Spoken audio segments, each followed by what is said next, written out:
Hey guys, this is your boy Kaizo. So today I'm going to talk about motorized bikes. You want to go for a motorized bike, you say? Well, here are some key things to keep in mind and some tips about maintenance and things you should keep in mind when it comes to these motorized vehicles. Okay? One, you need to know your state laws because not all states are okay with two strokes. I live in the state of Georgia, so it's completely legal. Except for mine's considered a motorcycle because it's 80cc/66cc.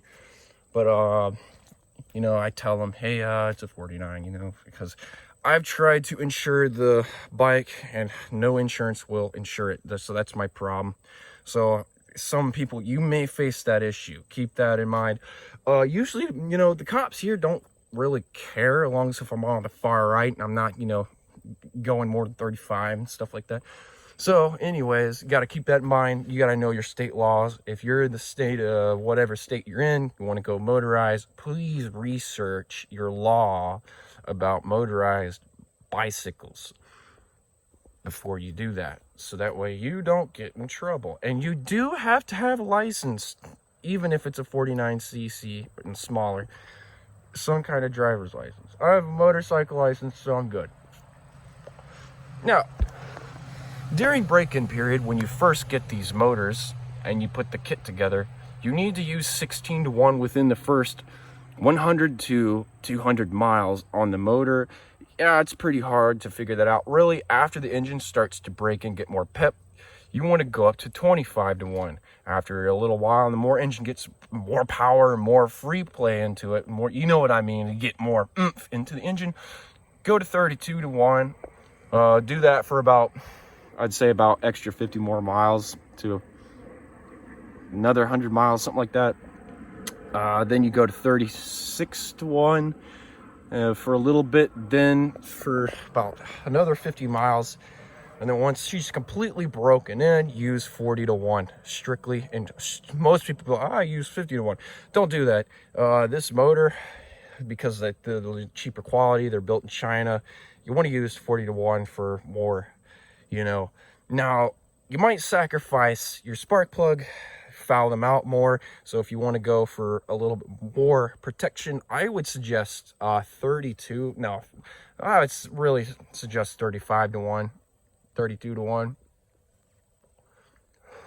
Another thing you want to keep in mind, as you can see here, my exhaust, because of the vibrations, high vibrations, you need to find a sweet spot where it doesn't vibrate much, because this broke off and I had to figure out how to fix it. So you need to get a new exhaust. You need to get a better gasket. Mine blew out and I'm temporarily, yeah, I know it's going to spit oil, blah, blah, blah. It's fine. It ain't going to hurt the engine much.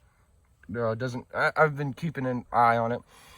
So every once in a while, you definitely want to take this part off, just this top part right here. You got a gasket that's metal, so it ain't going to hurt it. You want to make sure the piston's all the way down, and you want to open this every 100 to 150 miles. That's what I do. Really, every 200 miles, I open this to check wear and tear, to see what kind of damage is done, check the walls to see if there's any scratching, scoring. I do that. So far, the break-in period for me has been really good. No scoring, no damage. The engine's powerful and she's running good and healthy, except for I have lost bolts. I got one bolt over here missing, right there, but it's fine. It's still intact. Also, because of extremely high vibrations, my motor mount broke. It's still pretty strong holding.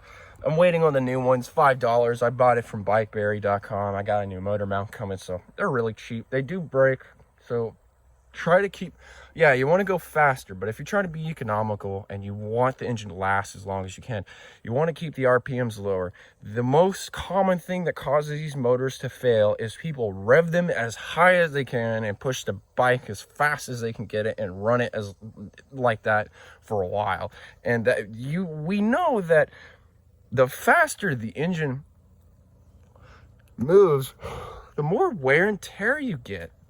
You get a lot more wear and tear, and eventually you come to you shorten the life of the engine, and you succumb to failure a lot faster, and then eventually the engine starts losing power and stuff.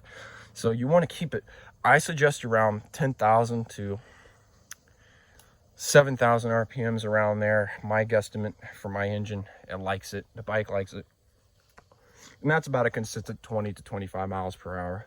The bike, it doesn't vibrate much. And also, I'm gonna get a different carburetor because this thing sucks. Like, this thing constantly vibrates loose and pops off, and the engine goes, and I gotta put the carburetor back on and stuff. So you do need to keep things tight. So when you have a motorized bike, you have to constantly keep it, you know, tight. Keep a wrench with you. If you're gonna go long distance, short distance, keep a wrench and some channel locks with you, or some kind of monkey wrench, or some kind of clamps, you know, especially a screwdriver, because you got to make sure these stuff is, you know, the screws are and the bolts are tight. You don't, something will fall off and catastrophic failure. I lost 2 of these bolts one day. Not fun. I went to pull the clutch and didn't have a clutch, so I just let the motor come to a complete stall. Oops. So yeah, that's kind of the things you gotta worry about, is make sure things are tight. Other than that, it's wonderful. You know, I suggest that, you know, you don't want to drive a car if you don't got a car and you got a bicycle and you don't, you know, you want to conserve energy, you're tired of pedaling around a lot. You can put a motor on it if the state's okay with it, it's legal. Put a motor on it, but you do gotta keep things tight and maintained to keep the motor going and stuff. And they are messy, as you can see, you know, oil spat, and I gotta clean it off every once in a while, you know, because I don't really like it. I was planning on repainting the engine like a black color to fit the bike better. The whole engine, I was gonna paint it black, nice black color. I'm gonna do some upgrades, like I'm gonna get a better exhaust for more power. I'm gonna go with the typical 2-stroke dirt bike pipe, or as they call it, the poo-poo pipe, or whatever they call it. You know, this thing goes, you know, small, and then it's big, looks like a stomach, goes real big and small. And them are like the best pipes you could use to get more performance, better flow, and more vacuum flow through the engine. It does get a little bit louder, sounds better too, a little bit more mean, you know. I like it. So I'm gonna go with a better exhaust for more performance, and I'm gonna go with a high performance carburetor. And I'm gonna look for some jets to upgrade to atomize the fuel and oil mixture a lot better, for better fuel economy, and to expand the engine's life, just overall performance and power.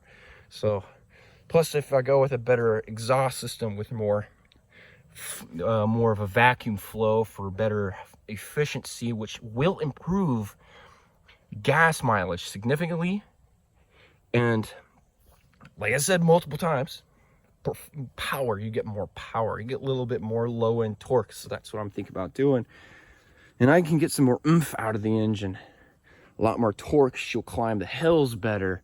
So do some research, you know, make sure you tune your carburetor just right from the idle jet to the half throttle open jet to the full wide open jet. You want to tune those just right to get the most out of your engine. Some people be like, it's too much for me, but it's not that complicated. If you got a little bit of mechanical inclination, it's really easy. So I might do some more videos. You know, if you're curious, you want me to do some more videos about the motorized bike, hit me up, leave some comments, comment what you think, you know, about this. I don't got a car right now or nothing. I don't got a bike, so this right now is my homemade motorcycle, and she's treating me good. I've had it for almost a month now, so it's a great bike. Suggest it. So it's totally worth it. All right, I'll see y'all in the next video. You tell me what you think in the comments. You know, what do you think about this? Want to see some more videos about it? Hey, hit me up.